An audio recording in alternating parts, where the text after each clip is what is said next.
How to play Fishing Planet with friends. Now, first of all, it's going to be depending where you're playing the game.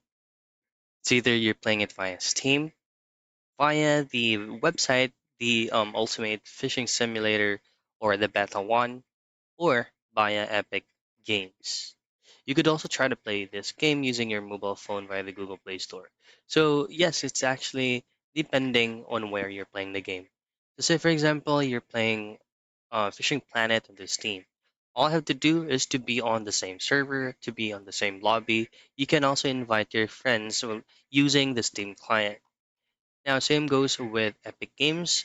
You also need to be on the same lobby, the same server, but you need to have a private server on this one.